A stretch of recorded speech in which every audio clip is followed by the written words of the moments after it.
my name is Donna, also known as Donna Janelle, CEO and founder of Parenthood with a Purpose.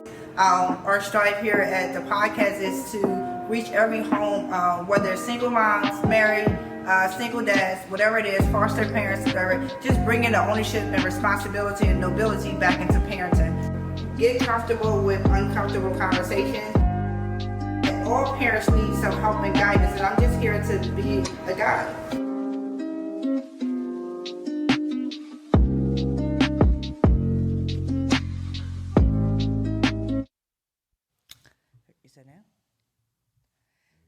Hey everybody, welcome back to Parenting with a Purpose. I am your host, Donna and Janelle. You know where I strive and aim to bring back the responsibility, nobility, and beauty back into parenting. I'm going to repeat that. Responsibility, nobility, and beauty back into parenting. I know some of y'all out there thinking beauty back into parenting. What? Say what? I know it's a hard knock life out here for parents. It's very challenging. And it's kind of hard to see the beauty when there's so many different challenges as we're trying to raise our children to be successful, right? But, you know, parents are the bows and our children are arrows, and they will land wherever we send them. May not be today, may not be tomorrow. Hey, it might not even be the next 2 to 3 years. But eventually, if we give them the right tools, if we close them and we don't send them outside naked, they will land where we aim them. Even if it's not in the way we want to aim them, but they will land and end up being successful. Trust me, I know. So you know, I got a story. Always got a story about the one that tests my inner gangster. But it's more of a question for people, right?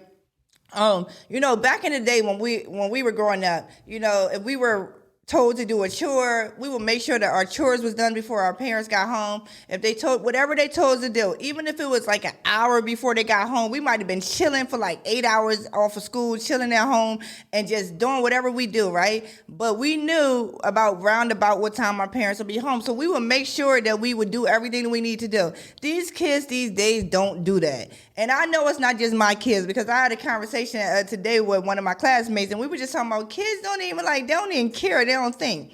Now, you know, I used to, you know, making sure, the other thing is that they'll use your stuff, right? And then they leave the evidence instead of just putting it up. Like if I borrow something to my mom's or my dad's or whatever, they would never know that I touched it, or they would know that somebody touched it, but they never would know who was, when, and how. These kids, they are so bold with it now.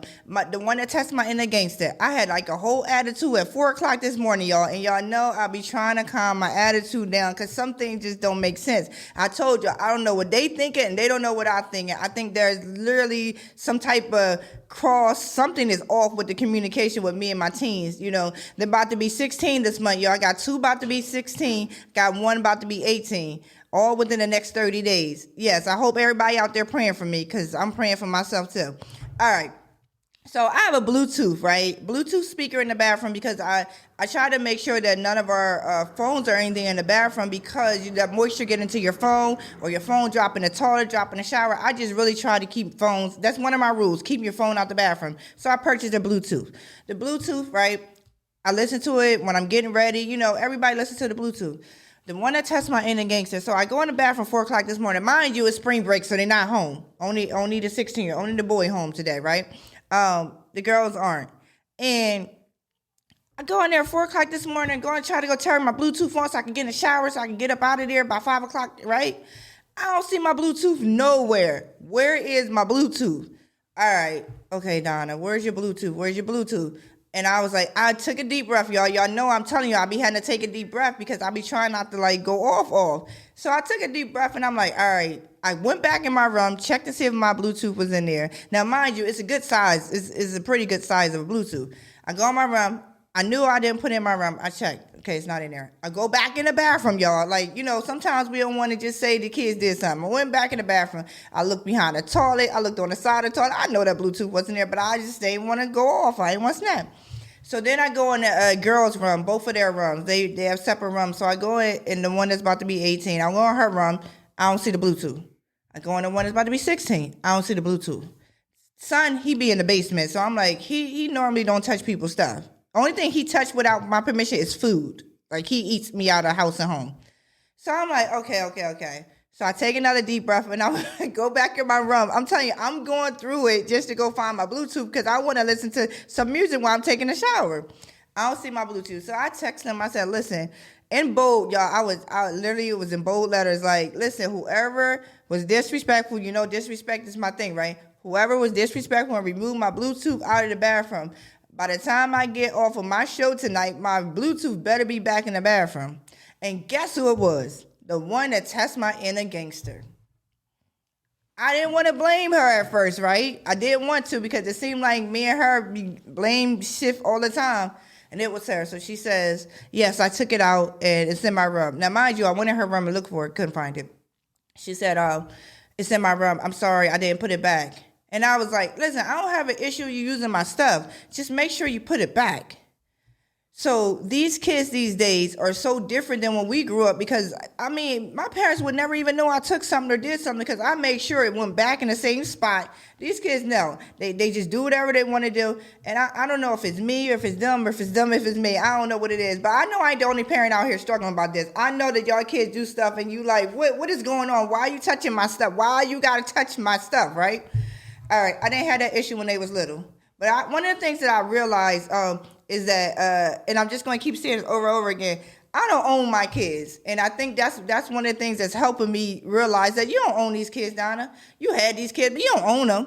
They got their own minds and thoughts, and we hope that our kids are going to do what we want them to do, the things that we trained them and we taught them. Like last week, we talked about morals and values, right? We hope that was going to be the case, but sometimes, they got their own journey, they got their own mind, and sometimes it doesn't click with ours. So I'm starting to realize I don't own them, and they're going to do what they want to do sometimes, and I'm going to have to be an adult about it. I'm going to have to take a deep breath and try to handle it like a 40-year-old, okay? That's what I'm going to try to do. I want y'all to pray for me. I'm going to pray for y'all. So that's my little spiel. Tonight, we are talking to the one and only Pierre Brice tonight.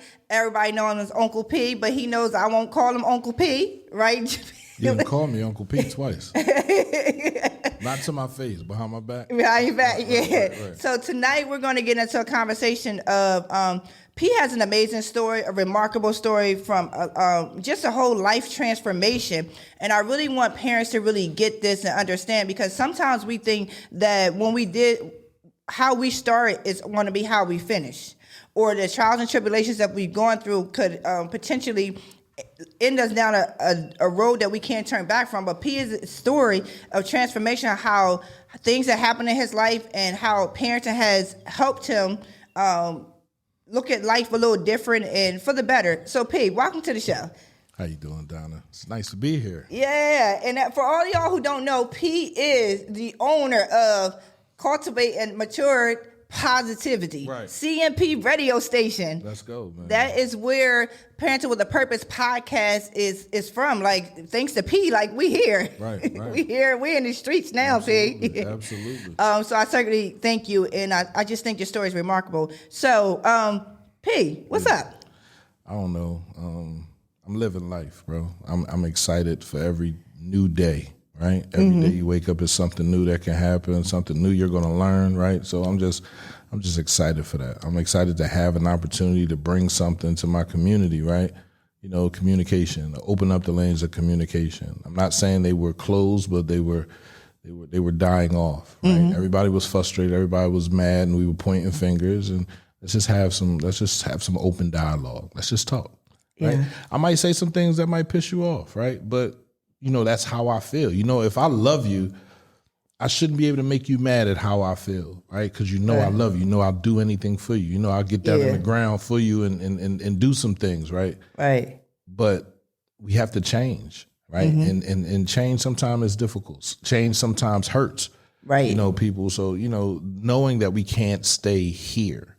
You know Absolutely. what I mean? Like, can you imagine, like, we were on a ship and we were drowning and you said, I'm not moving where I'm at. I'm going...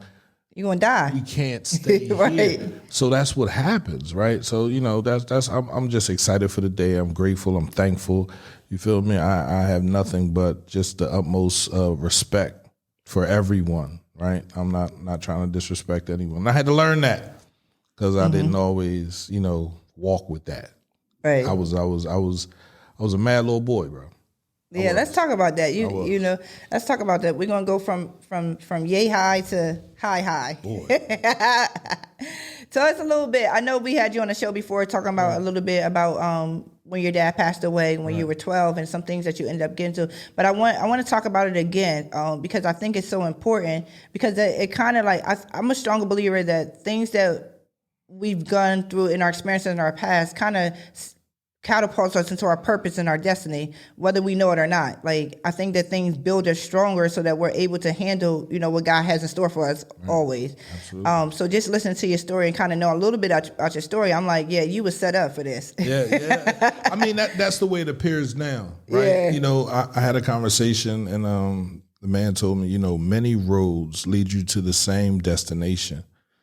You chose this road for a reason, right? Understand that the things that you feel like you lost or the things that you think you went through only gave you strength, right? And it gave you an opportunity to say, I went through that. I felt that. I felt that pain. So my father died. I was 12 years old, right? I was a happy 12-year-old, right? Like happy, like, super happy. I was being raised to be a minister in the church. You know what I mean? A pastor. My father, he was Catholic, so that's, Pierre Brice, right? That was a big thing. On the other side, he was also raising me to be a doctor.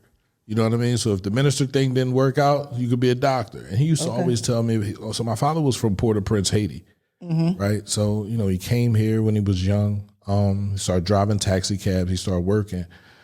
For as long as I knew my father, he was always working. Okay. Right? He always had a job. He always might have had 2 jobs, right? Sound like you. Mm-hmm. Right. And so that's where I get it from, right? Because, unlike him, he came here at 18. He knew what he wanted, right? He wanted something better, right?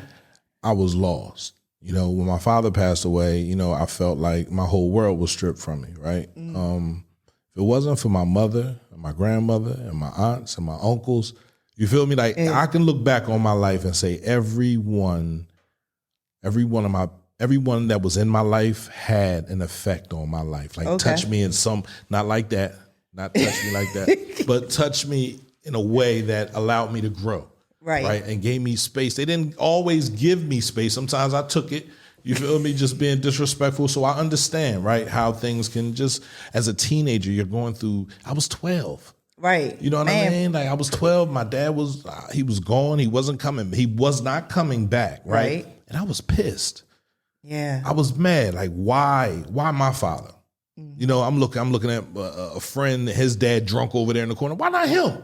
Like, why couldn't you take him? Right. Like, why does he get, that's how bad I was. Like looking at people's fathers and like, psh, you know what I mean? Like judging people. So, I got angry. I think the day my father died, I went to a carnival, right? I tried to just wipe it away, like it wasn't that big of a deal. Right. And it was huge, right? I think it was the biggest thing in my life that I can point to right now that really had an effect on who I was at that time. At that point, I was a nerd. I wasn't allowed outside, so I didn't have a whole bunch of friends. Oh, right? Wow. I wasn't allowed to do things that normal kids were allowed to do. I was in the house, I was reading, or I had a chemistry set in my room. Yeah. Gee, really? So my father was a regional sales rep for Philip Morris, right? My mother was a administrative assistant, so they had money. You feel me? So I didn't come from a place of struggle. Even though when I was first born, this is what I'm saying, where my father took us from, where my father and my mother both took us from, right? And when I landed at 12, I didn't have to do anything. You know what I mean? Like money was there. I could do whatever I want. My great grandmother was very nice. She opened a bank account for me, put money in it. You feel me? Right. But I wanted to get my own.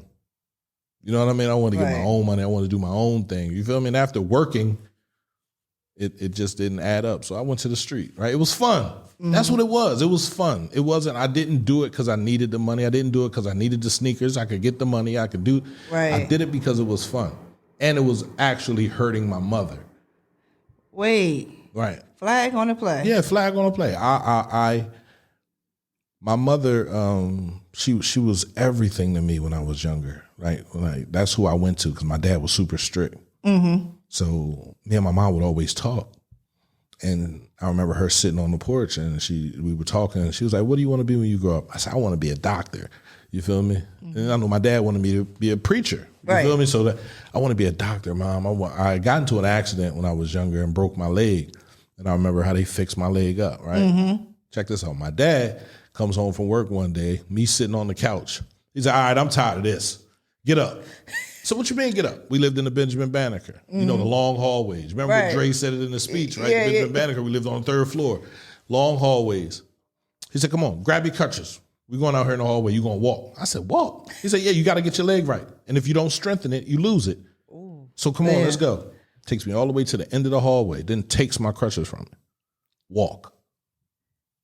Wow. Now, in today's day and time, people, "Oh, man, he's abusive, isn't it?"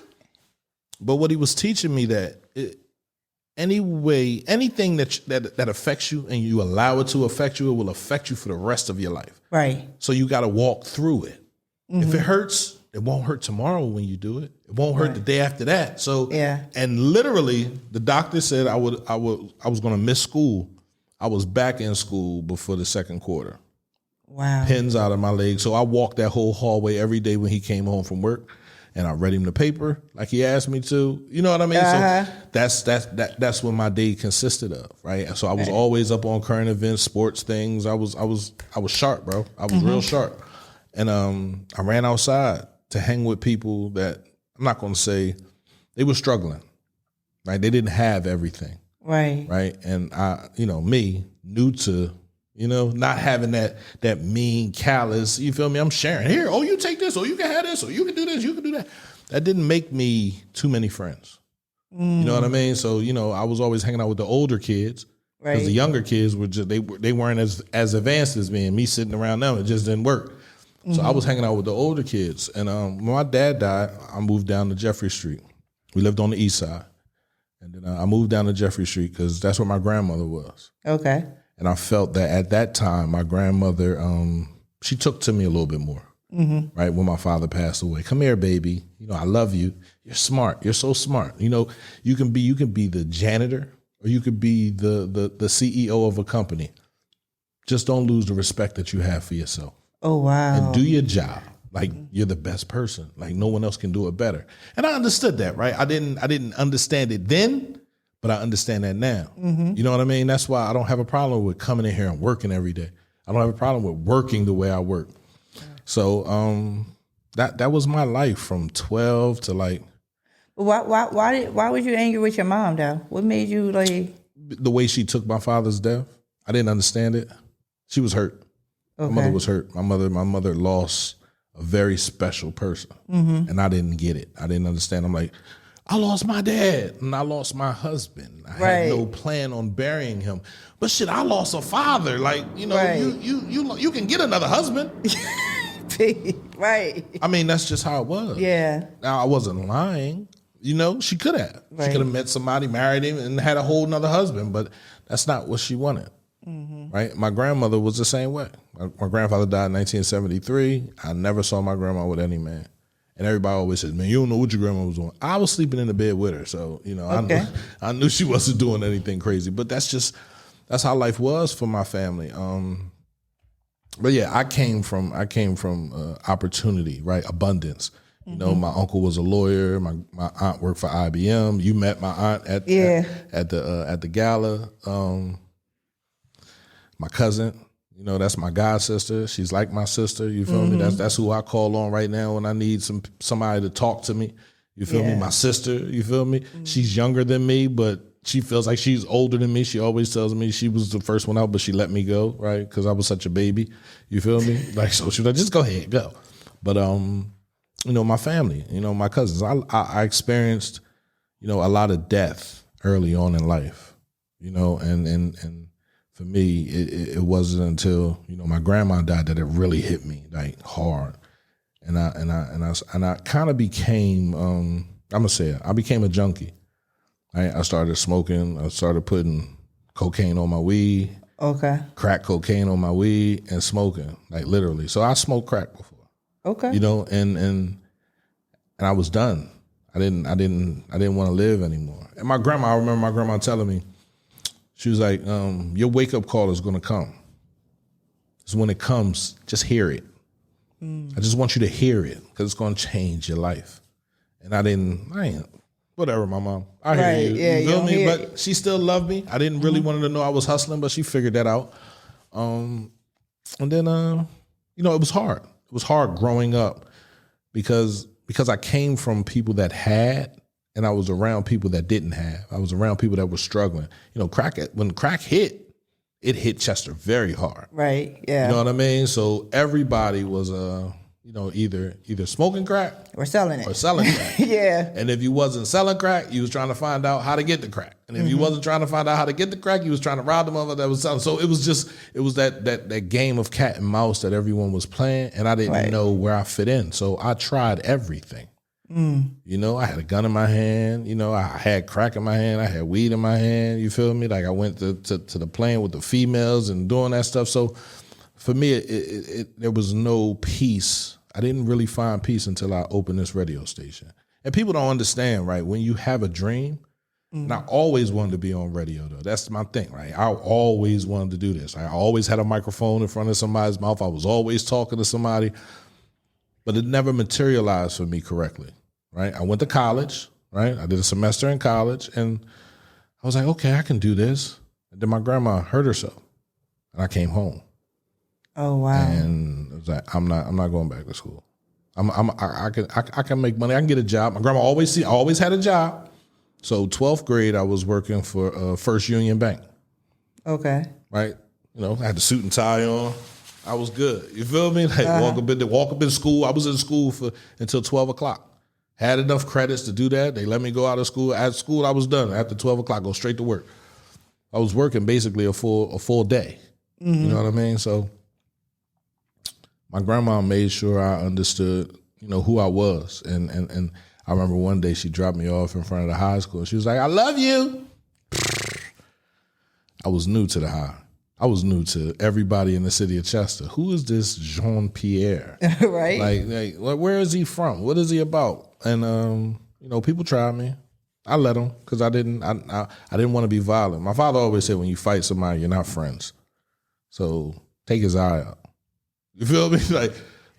There is no fair in fighting. You feel me? If you have an advantage, if you can grab him by his balls and squeeze, do that. Huh?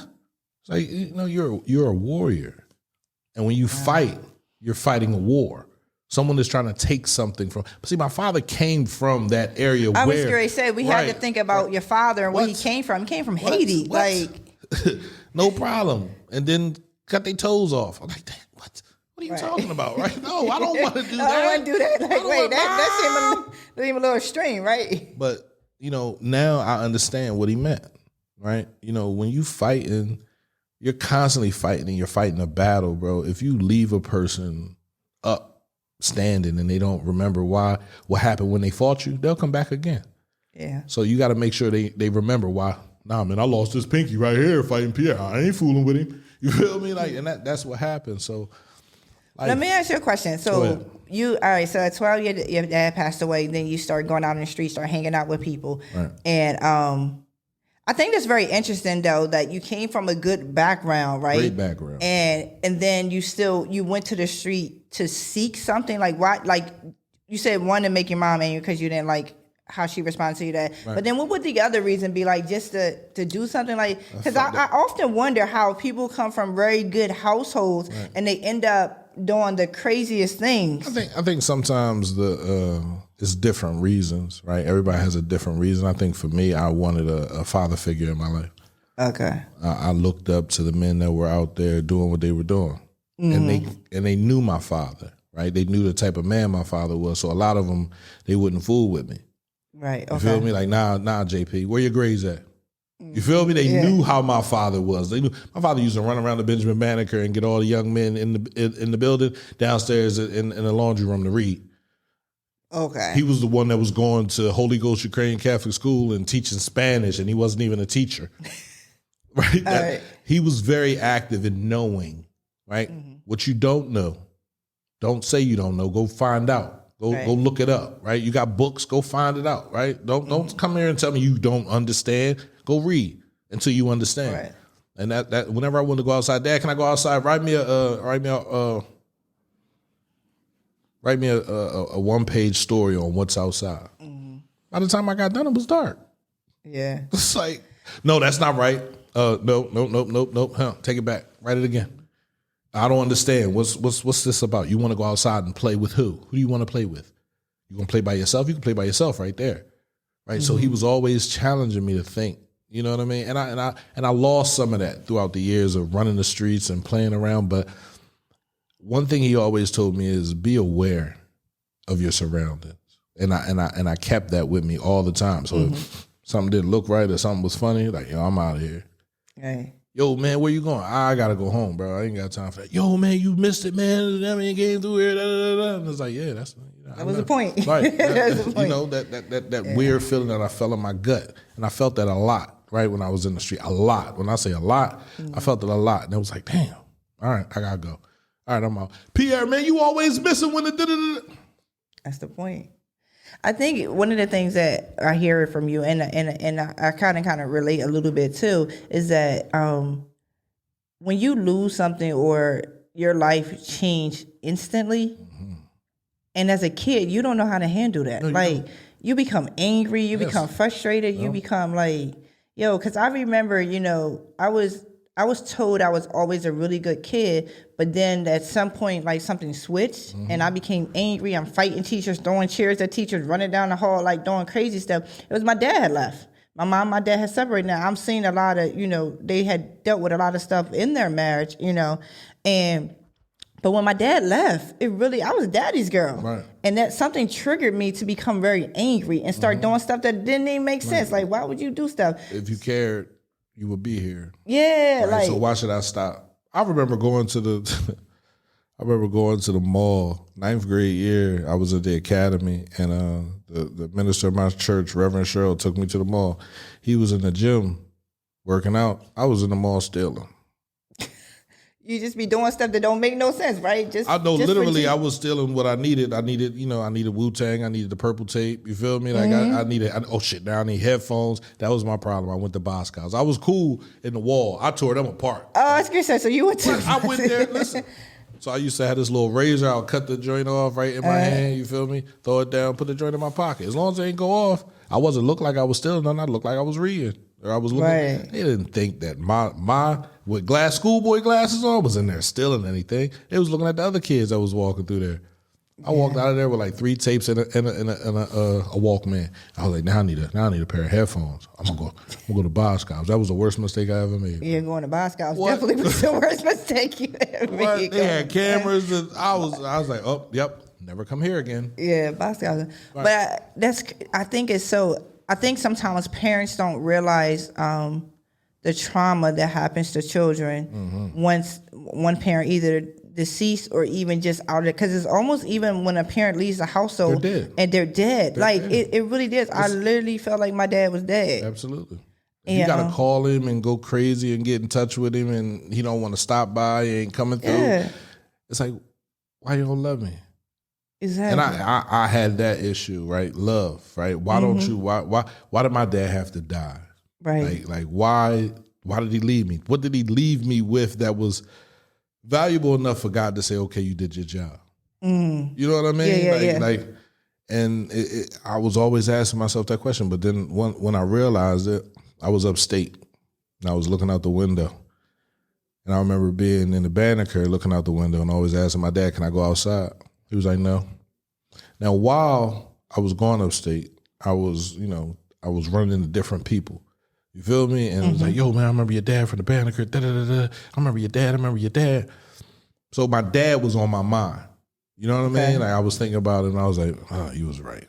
I was looking out the window and then I looked out. I said, oh my God. So the same 3 kids that was outside when I wanted to go outside were upstate. Whoa.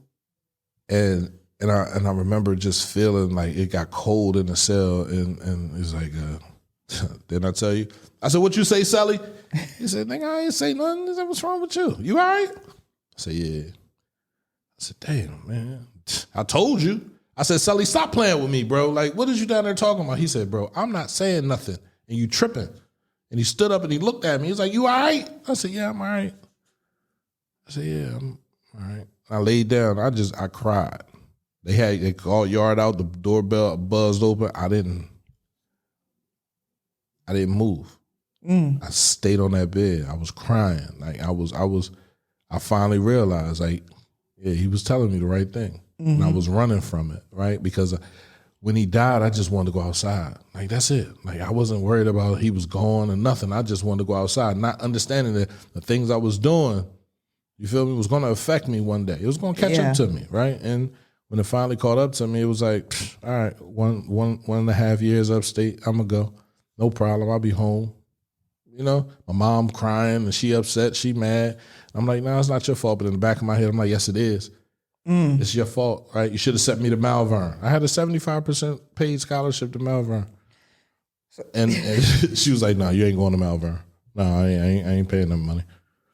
I was like, okay, then you don't care about me. You don't love me, so fuck it. I'm going to go to Chester High. I wreaked havoc in Chester High. Not beating people up, just tearing the school up. Right. Because you still was angry, though. You had a lot of anger in you, and that's what happened. Absolutely. And I never wanted to fight, right? Everybody always said, P, why you ain't fighting? I never wanted to fight because I never had that fighting spirit. You know what I mean? To be beating people up. I gained that over time.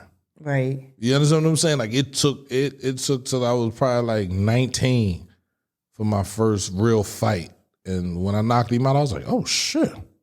Yeah, that's how easy it is. Yeah, everybody's not easy like that though. But I didn't realize it, you know, who I was. You know what I mean? Because I was great then. And if I would have just stayed in school, you feel me, and did what I was supposed to do, who knows where I'll be right now.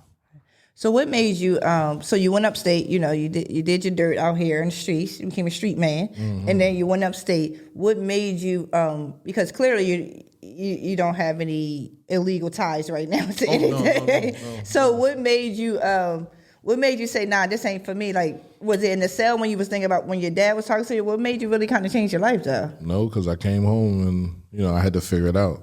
Right? I had to figure out how to feed 4 people. I had to figure out how to feed 5 people, me and my wife at the time and my 3 kids. Wow. So for me, it was, I'm not doing that anymore. And that was selling cocaine. I'm not even touching that white bitch because she ain't calling the cops on me. I'm sorry for cursing on your show. But that's how I felt. I'm not even touching that white girl. You feel me? They call the cops on me every time I touch her. I got to figure out what I'm going to do. So I came home for a minute. I got 2 jobs. I was working. You feel me? I had to save my money up. And then it hit me. I said, ain't no weed out here. I'm going to sell weed. That's what I'm going to do. Right. So, and everybody like, how you make it just so happens that, you know, when I started, you know, it was a little bit, you know, half pound here, you feel me? But it grew, you feel me? And then it was like, and it's crazy. The person that I got the money from, he always tell me, he's like, damn, bro, like, and I love him, you feel me? Because he looked out for me, because I looked out for him. You feel me? He's like, before you went in, bro, you made sure I was straight. So here, I want to give this to you. I was like, damn, bro, appreciate it. Like, what you want? He's like, nah, I just want you to be good. So instantaneously, I just jumped in and bought what I needed to buy. Now, things happen in between that, but I ended up going to Mississippi to work on the oil spill. And I went down there, and I want to say I worked from August. No. I'm going back. May until August in the summer in Mississippi. Oh, right? Hot. Working on the oil spill. This is 2010. And met some people down there, met a couple people, and met some real good people. But I ended up going to Arizona. And when I said it was cheaper there, oh, yeah, $200 a pound, and it was green. Oh, yeah, yep, send that back. All those things happen, right? I went through all of it, right? And I come home, and I look at it, and I'm like, yeah, let's do this. But I had a little... I grabbed a little bit because my man was like, you want this because this is what everybody about to start smoking on for real. Right. It was loud. Oh, yeah. When I brought it back, food in it, I had 10 pounds of Reggie and a half a pound of loud. When I said the half a pound went before the 10 pounds, I said, oh, yeah, I got to go back. Wow. I got to go back. So it was a constant back and forth to Arizona, you feel me, and coming back here. And I think I made a good amount of money. I was able to do things for my family and make sure everybody was straight. I didn't have to work. I stopped working. You feel me? It was all hustle. You feel me? It was all running. And I think when I began to think that I wasn't going to live past 37, I said my dad died at 37. I started drinking heavy. You feel me? I wasn't smoking, but I was drinking. And I just got down again. But you couldn't tell I was down, right? Had the car, I was all the business. But I was depressed. I was hurting, right? And no one knew why. And it my 37th birthday, I had created 4 children. Okay. Outside of my marriage. Oh, okay. Flag on the play. Let's go back. All right. So, okay. Right. 4 children outside of my marriage, by 3 different women. The oldest one, I didn't really think was mine, so I really didn't pay too much attention. But he's come back in my life recently, right? When he called me dad, I'll start crying. You know what I mean? Because I was that age when my dad died. You know what I mean? And it's like, how can I ignore him for 12 years? I felt bad, bro. Like I was hurting. You feel me? And everybody was like, well, you don't know if it's look at him, bro. He looked just like my mom. You feel me? Right. Like, so that's my fault. That's due to my ignorance, right? And I don't know how long it will take for him to forgive me for not being in his life. But, whatever I have to do, I will try my best to do.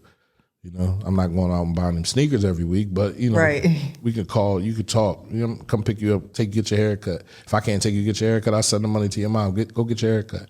Right. So, when I saw all of that and I turned 37 and I looked behind me and I said, looking in the rear view, I was like, I can't do this.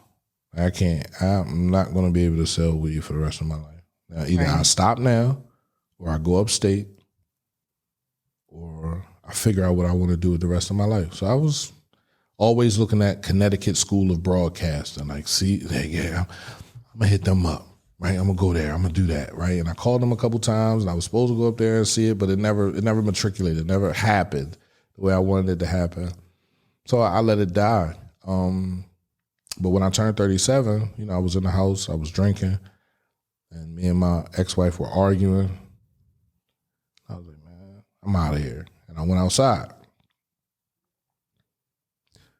I pulled up on 21st Street, East 21st Street. We were outside and everybody was out there.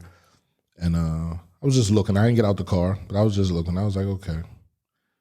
And at the time, I was still selling. You feel me? Now I had moved up to Molly. It was Molly. It was all the party drugs, right? Okay. I had it. You feel me? Like I'm the person you need to get with if you're trying to get on, right? So I was frustrated though. I was still upset, right? So I popped a Molly. You feel me? Went in the house and went with my wife. Stayed there with my wife. Got up the next morning and I didn't want to hustle no more.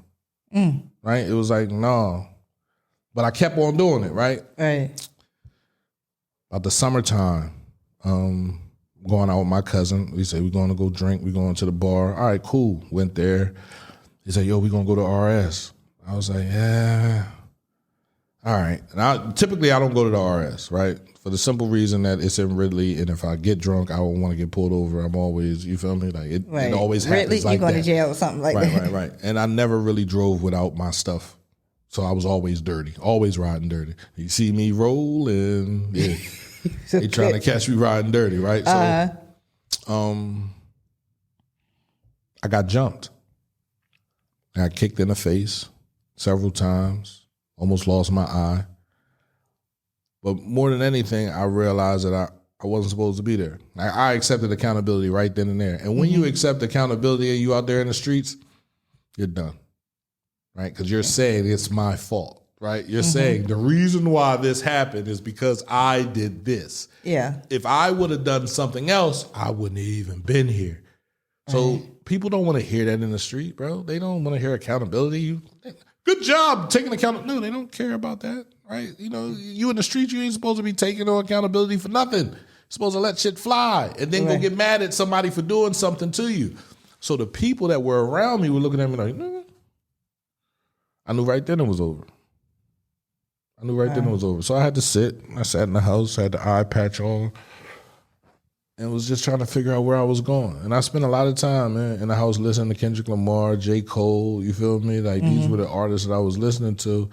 And they, too, had a dream, right? That's what I took from listening to their music. They, too, had a dream, and guess what? Their dream came true. So why the fuck my dream can't come true? Right. I went to therapy. With my wife, trying to work things out, trying to get things, you feel me, amicable. After therapy was over, she was like, we just co-parenting, right? That hurt. But it is what it is, right? So I ran outside again. Now I got the Molly, I got the alcohol, you feel me? Like, I stopped selling the weed. I'm falling back from that. I'm slowly coming out of that. But I remember I was hanging out with my man, and his cousin was with us. And she was beautiful, bro. Like, looking at her, I was like, wow, man. Like, she was young, right? She was younger than me. And I knew her brothers, and I just felt bad. You feel me? Like, the whole situation was just like, But she got in the car, we got to talking, me and him and her. We were talking about our dreams, what we wanted to do, everything. And I told her, I said, I want to open a radio station. She was like, you could do it. Like, you're never too old to dream. Bang. Literally, like, that was the first time any woman ever told me I could do anything but sell drugs. That was the first time any woman, other than my grandmother or my mother or my aunt or my cousin, right, relation, believed in me. Bro, that gave me all the fuel I needed, right? When men say they need support, they don't mean I need you to do it for me. They just clap for me. Right. Just be supportive. Just sit there and say, go ahead, baby, do it. You got it. Mm-hmm. Because now he going to run through that brick wall. But without that support, he runs to that brick wall, he fall down. Right. If you don't have somebody telling him how great he can be and what he can do and what he can accomplish, he ain't going to get past that brick wall. So at that point, when she told me that, bro, I felt like it was the best thing anyone had ever told me in my life, bro. I felt like I hit the lottery, and I did it. Wow. I went, it was a radio station here in the city. Shout out to Purple Queen, No Q Tommy. Went and talked to them. And I was like, I want to do radio. And it was already here, so I could just do a radio show. I didn't have to own a radio station. And we were good, and we were doing everything. Then they moved to Philly. And I don't speak Philadelphia. I don't. They tell me go talk to the mayor. I'm like, I got my own mayor. Right. City council. I got my own city council. They come up here talk about the potholes. I got my own pothole. You know what? I had a brother that was working at the radio station. He was a DJ for a while. I started my own show, Revolutionary Minds, and he came through. He guest DJ. He said, "Man, whatever you need, man, hit me up. We can talk." Hey. Chucky Johnson is the one that told me to hit him up. I was like, "Man, I'm not calling him. Like, for what?" Like, no. He's like, "Bro," he said, "whatever you need." So call him and tell him you need a partner, bro. Like, stop playing. Like, what's wrong with you? Call him. So I called him. We met. We agreed. Gave him I had everything already written down. Cultivate mature positivity. Like, it wasn't something that we had to come up with. I had the name, cmpradio.net. I had everything. And he was like, yeah, I can fuck with that. And we did it. Your mouth is just nasty. You know that. I'm sorry. I apologize. He was like, yeah, we can mess with that, right? And we did, right? We opened up 9/2/17, which kind of reverses 12/22/79, right? Without the other two, right? But my birthday was in that 9/2/17. Then the year my dad died was in that joint. You feel me? Like my sister's birthday, which is 2/7, right? I just look at numbers. 12 was in there. You feel me? Like my dad's. The only thing that was missing was my mom. You feel me? And that was the day my dad died. This is April 24th. So we coming up on the anniversary, right? And he'll be going for 32 years. Wow. Right. 32 years. 32 years.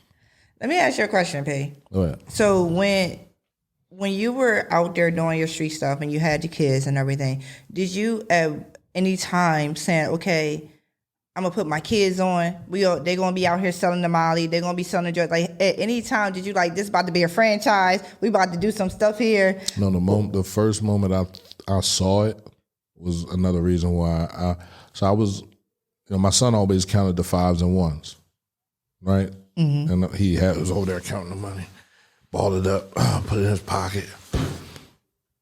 And I thought, the only thing I can give to him is death. Wow. Like right now, me to have my son to think that this is what he's gonna do, the only thing that he can do that I can't do is die in the streets. No, I'm not having that. I'm done. You feel me? Like it was so many things that just was telling me, like, get out. Like don't continue to do this. Because I never really did it for anything until I had to do it for money. Right. You feel me? Like at first I was just hustling just to say, oh yeah, I got a pack. Oh yeah, I got this. Oh yeah, I can do that. Oh yeah, that ain't nothing. I mean, I got it. Mm-hmm. Then it became something that I had to do because I had to take care of my family. Right. So then my attitude changed with it. You know what I mean? Like before I was cool with the bull shorting me. Yo, man, what's up? Stop playing with me. The other side came out. You didn't really know that was in there. Right? And I had to catch the Haitian side came out of you. I had to catch myself a few times. You know, like one thing about me, man, if I know your mother, if I ever see your mother or your aunts or anybody related to you, your sister, I'm not gonna hurt you, bro. Oh, okay. You know what I'm saying? Yeah. Like, and a lot of people took that as a weakness. And it wasn't until my cousin told me, man, that's a strength, bro. Yeah. You feel me? You have because a heart. The fact that you care about people, the fact that your heart is so big and you care about people and you wear it on your sleeve, that's not a weakness, bro. Yeah. You feel me? A lot of people wish they had that much compassion in them.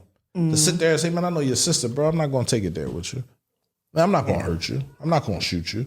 I'm not going to rob you. I'm not going to do anything to you to make you feel any type way. You feel me? Like, so that was hard, bro. Yeah. Because I often wonder sometimes where I see people who, it's just in the family, like they keep hustling and the kids hustle and the grandkids, that's like over and over again. It's like at some point, like, do we think that it has to stop somewhere? So you saying basically, seeing your son counting those 1s and 5s, you was like, wait, hold up. You already had stuff in your mind talking about you need to get out, but that was that would you say that was the real the last straw maybe, or like something that said, nah, this ain't what it is? Yeah, that was it. That was it for me. Yeah. It was nothing else I needed to see other than my son sitting there counting those 1s, bro. It was a wrap. It was over. Like I can't do this. Like what am I doing? Like this is.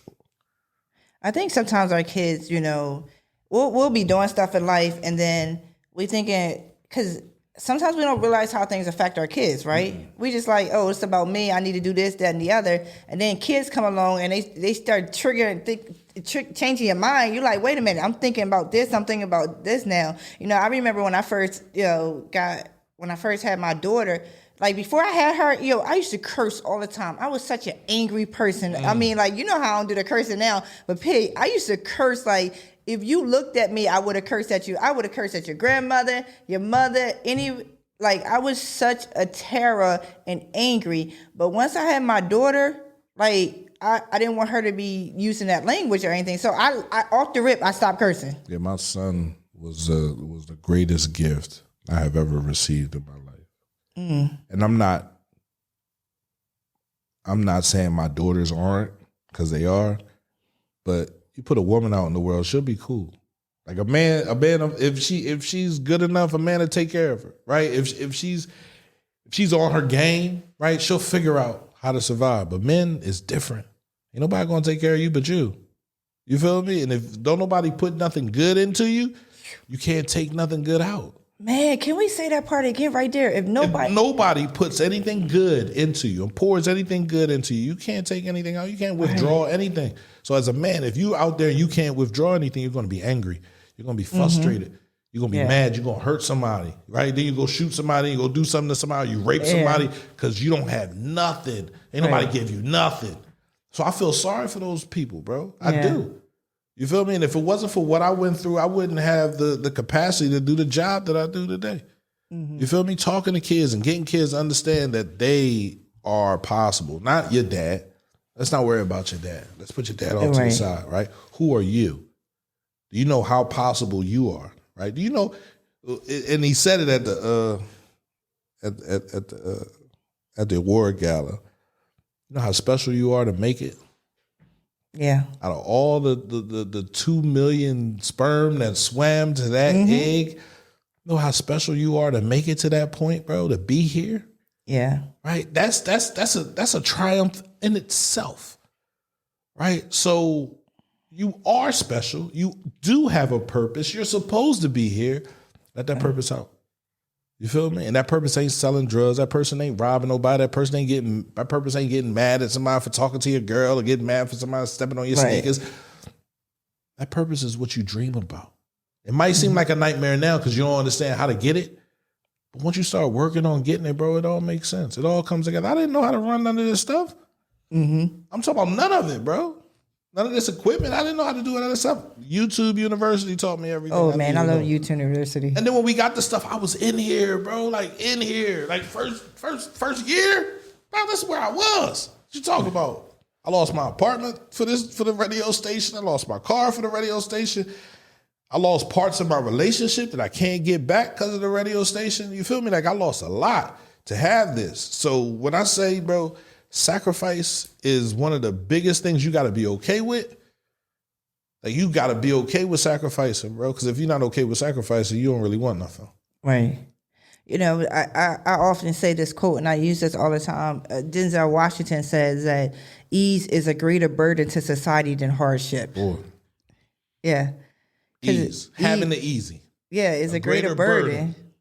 Crazy, right? Yeah, like. So me looking at my son, he counting all the money. I don't want you to have it easy. I don't want you to think this comes easy, bro. Do you know how much I've had to fuss and fight and scrap and spit and get spit on? Right. You feel me? Like, that's real. And the only thing I can give you right now, if I gave him this, the only thing I could give him is death, bro. Right. I think it takes a special person to really think about, like, listen, to say I'm giving you death, like, that's a wake up call right there. Like, this is the only thing I can do for you. Because I've already see, it's like the kid is supposed to be greater than you. Right. I've already done it all, bro. Yeah. I've already been there. I've already been in the greatest parts, except for having a room full of money. Like, I've already done it. So the only thing I can give you that was close to me is death. Yeah. Yeah, and I'm not passing that down to you, bro. I'm not passing these fears and these nightmares down to you, bro. I still had that nightmare about waking up in a big ass room. You feel me? And there's nothing but convicts in that joint. You feel me? Like, right. I didn't like going to Greaterford, bro. Stripping down and getting hosed down. That was the most. I think. Oh, can I go home now? I learned my lesson. I'll never do it again. Right now, I quit. Even after all that stuff, I still came home and I still did it again. Right. But it had to take something to, like, really change your mind completely, though. Getting kicked in the face. Yeah. I mean, almost losing the eye. That's enough. I ain't gonna be able to see. And at that time, I felt like I deserved it. I was on my knees when it happened. It was like, bro, you fell down to your knees and put your hands up. You didn't even block your face. Did you fight back? I was drunk. Right. Like, I'm talking about Guinness and Jameson. That's what I used to drink, because don't nobody else drink Guinness. So I could pull up to the block with a six-pack of Guinness and a big bottle of Jameson. Don't nobody want to drink it. I'm drinking about, man, what is you drinking? Man, don't nobody drink that. I'm going to be drunk. Right. You're going to be frustrated. So do you think, so P, you got 8 kids? Yeah. 8 kids. How old is your oldest? 21. 21, 19, 17, 11, 10, 8, and Jordan 3. Wow. Right. Twins. The twins are 8. Yeah. So what having all the life experiences that you had at such a young age too, like, you still young. You are young. You say so. I don't feel it. Like your age. I mean, people live in P. I'm in nursing. I see people up at 100, 110. Like, people live a long life. No, I don't live that long. But what would you say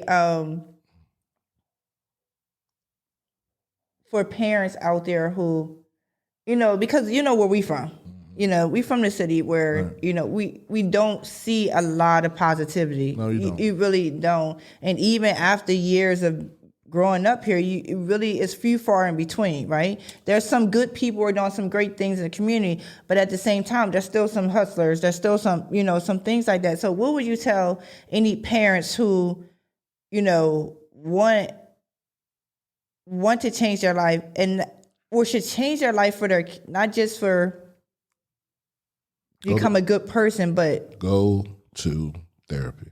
Go to therapy. Okay. Absolutely. Talk to someone that's not your friend. Talk to somebody that's not on the other side of the bottle. Mm-hmm. Talk to somebody that's not going to placate you and tell you you're right. Talk to somebody that's going to call you out on your shit. Because that's what my therapist did for me. Mm-hmm. Right? That's exactly what he did for me. And he sent me, made me leave him with homework. He said, go look up an internet radio station. Right? Go look up how much it costs to start it. Figure that out. And come back and tell me. I said, well, don't cost that much. He was like, well, start it. Well, I heard there's already one in Chester, so I don't want to step on nobody's shoes. You feel me? Yeah. But once they left, bro, the market was open. So the moment they moved out, I was thinking about, all right, where my radio station going to go? You feel me? Looking at different locations. I didn't have the money to do that and keep it. Now, I might have had the money to get some equipment and different things like that, but to keep it, no. So I hit somebody up that might have had some expendable income. Yeah. And we were cool up until we weren't. And I ain't got nothing but love for him. Like literally, because if we didn't come into contact, then my dream wouldn't have been able to be fulfilled. You feel me? Like, so I appreciate you. And I'm going to fight for this drink. I work every day for this drink. Right. And I just imagine, like, maybe, I don't know if your kids say it or may not say it, but they see your hard work and stuff. And sometimes kids seem like they don't appreciate it because that's just what kids do. But I think later on in life? Yeah, later on, like. I didn't appreciate how hard my dad worked. I know, right? My dad graduated college when he was about 32, 31. He graduated Temple University, right? I remember going up there. He might have been younger than that, right? But. Like, we don't kids don't understand and really appreciate in the midst of, just like a lot of times we don't understand and appreciate stuff while we in the midst of it. It's kind of, then you look back, you be like, yo. Like, damn, I did all that? Yeah, Shit, thanks for letting me know. You feel me? But right. That's real. So one of the things that before we close out, I wanted to talk about, so just thinking about how your life experiences, again, from the transition of your dad at 12 years old, going to jail, hustling, doing all that stuff, now owning your own radio station, and really recently just was awarded the Presidential Lifetime Achievement Award.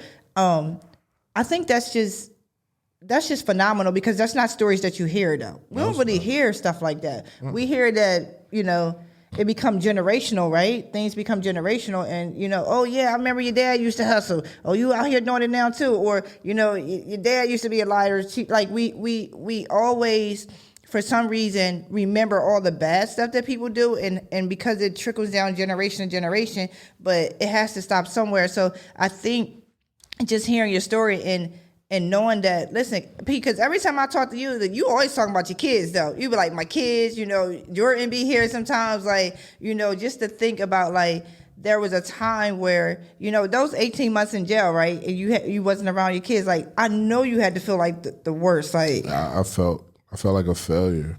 I left my daughters in a vulnerable spot. I left my wife at the time in a vulnerable spot. Right. And I wasn't able to leave them with much.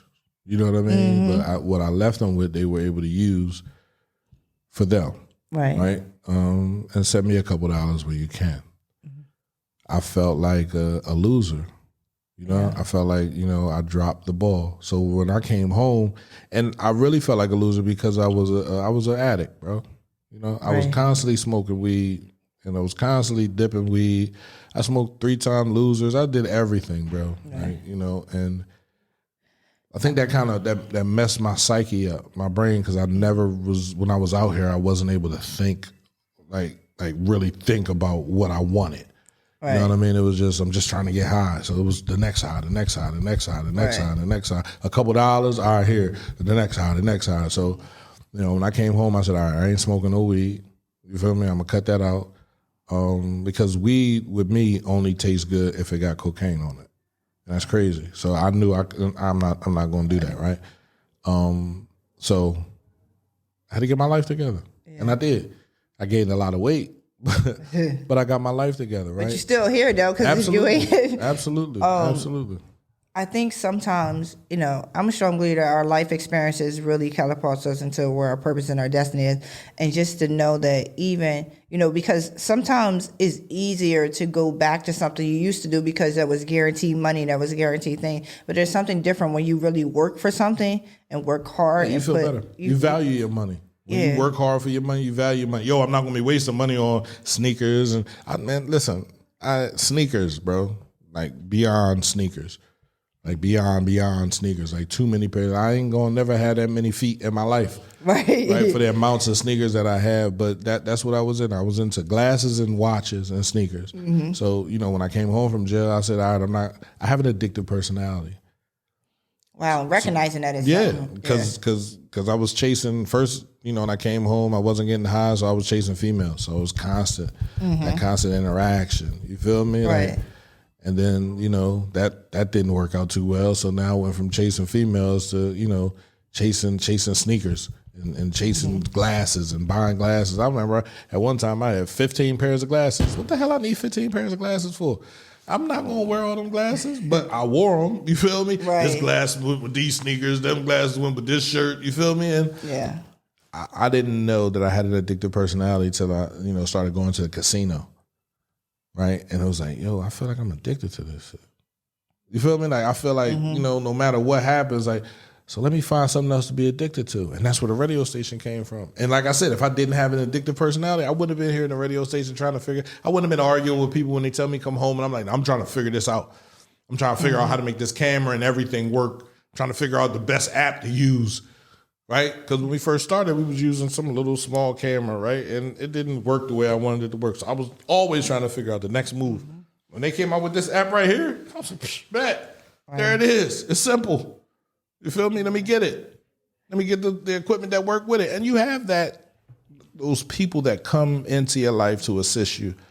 They're not coming to hurt you. They're coming to assist you. Everybody always say, man, you always opening the door for people. You always letting people in. You always telling people they can come back. Absolutely. I think the seeds we sow will produce much fruit, right? Absolutely.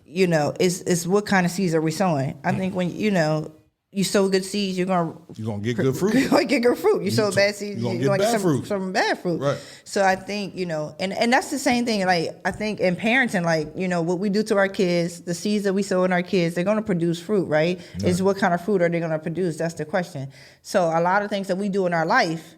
Really, because it's not about what we just say to our kids. It's like how we living before and what are we doing? So what kind of fruit are we showing? Because if I see a fruit on that tree that fruit is rotten and everything, I ain't trying to be like you. No, I'm not. That's gonna make my stomach hurt. I don't want that fruit. But if I see a fruit that's coming out the tree that's not just looking good but tastes good too, like it's a really good fruit because it's produced from an amazing seed.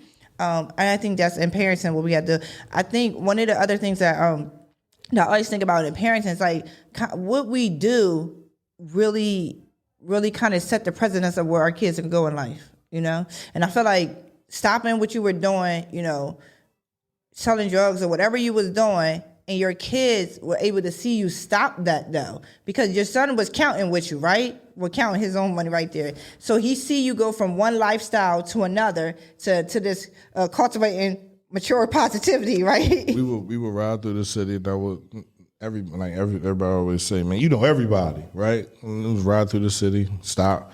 Every time I would talk to somebody, they give me money, they would give my son a couple of dollars. So he would go in the house with money. So anytime I was leaving out, Dad, I'm going with you. Mm-hmm. He'd come in the house, break it down with his sisters. He would share with his sisters and everything. But for me, just seeing him, right, and understanding what he could be, possibly, that killed me. Yeah. And it was like, no, I can't do that.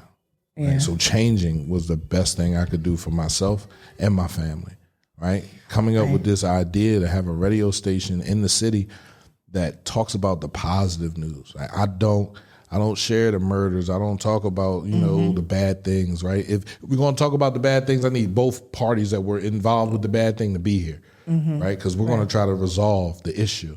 You feel me? Or have an understanding about the issue. Right. And if we can't come to a resolve or we can't come to an understanding, the show won't never go live because I'm gonna talk to you before the show. Like, listen, this is what happened.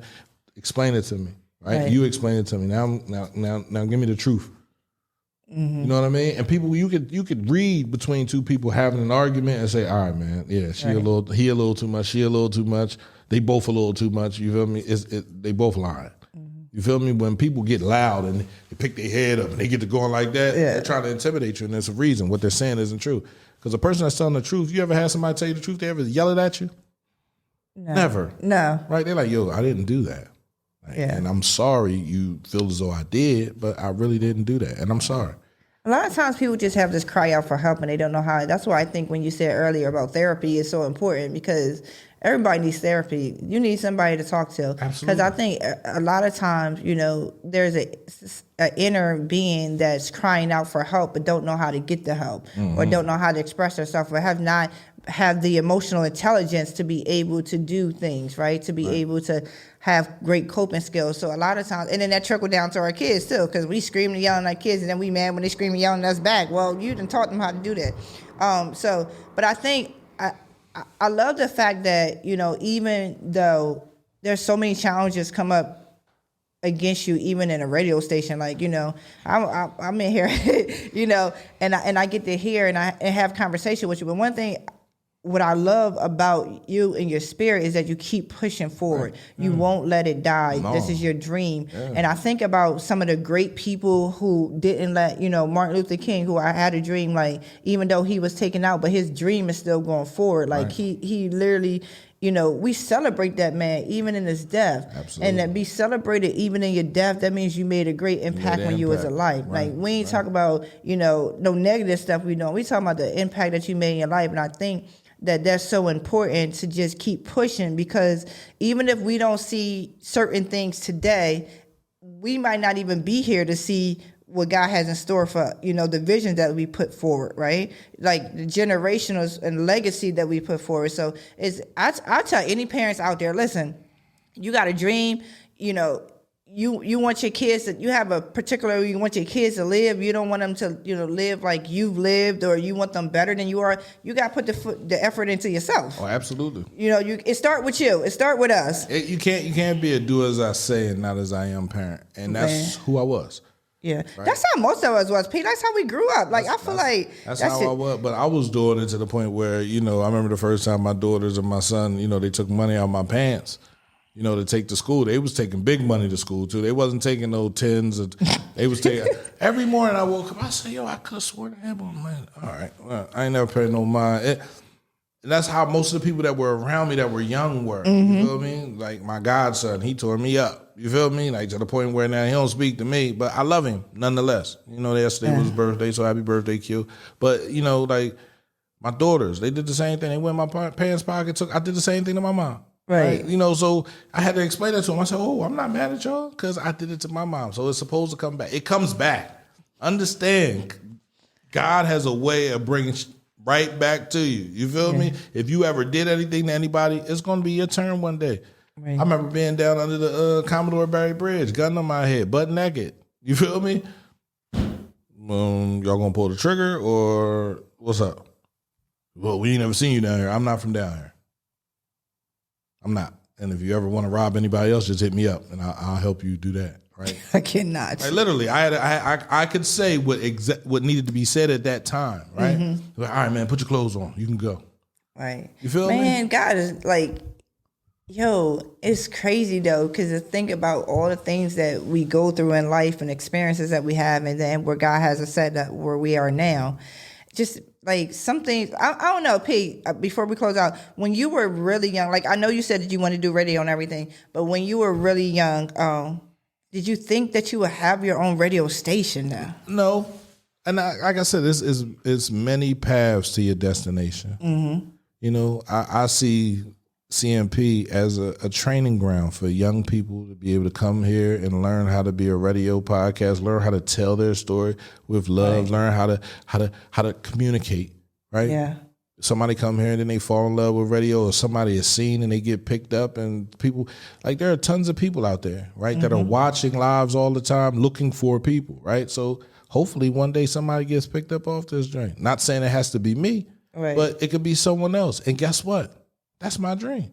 Yeah. You feel me? So if that happens for somebody, guess where I am? I'm happy. Right. I didn't create this for me solely. You know what I mean? So this is a community operation. You feel me? If I get more people to come here and help me out at the radio station, I let whoever want to come through here and help. If they don't stay, that's because they got to make money. Right. Trust me, they ain't leaving because I did anything to them. They got to go make money, right? They can't sit up here and play around all day. You feel me? They can't be in the house. You in the house and your husband see you at the radio station all day. He going to feel some type way. You ain't doing nothing here. Why you always over there? Right? Right. And it's not that he's mad at me. He's mad at the fact that you don't see that maybe you got to go get a job. Yeah. Maybe you need to cut down the amount of hours you spend here, the amount of things that you're doing for here, right? That's life, though. Yeah. You know what I mean? Like time is the greatest deceiver because it makes you think you have enough and you don't. Mm-hmm. I have enough. Oh, I can do it later. I'll wake up tomorrow and you don't. When we were younger, they used to have that quote, why put off what you could do tomorrow? Wait, what you could do today put off tomorrow. Yeah. Right. And, yeah, I remember that growing up. And that's so true, though, because it's like you don't even know about tomorrow. Mm-mm. Like there's so many things that's happening and just knowing that, listen, if I can do this, if I have this in my willpower to do today, let's just get it done. Yeah. So, all right. Well, it's been a pleasure. It's been real. It's definitely been real. And I appreciate it. I definitely, I love having a conversation with you, and I wanted the people really hear your heart and, Absolutely. the things, the transformation that you made in your life, I'm not done yet, though. I know. Right? You got to understand, life is so many twists and turns in it, right? You think you've accomplished this, but you got so much more you got to accomplish, so much more you have to apologize for, so much more you have to be accountable for. I have to be accountable to, every woman that I've ever ran across, bro. Because at some point I was lying about who I was.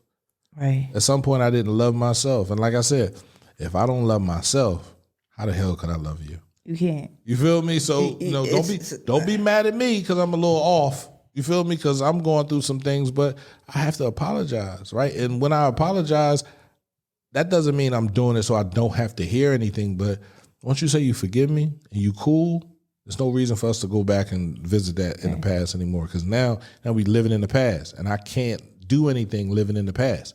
Right. The past is done already. Yeah. You gotta keep moving forward and apologize, shake it off, and keep it moving. The present and the future is where I am, right? So let's see how we can make it better, right? Yeah. How can I make it better?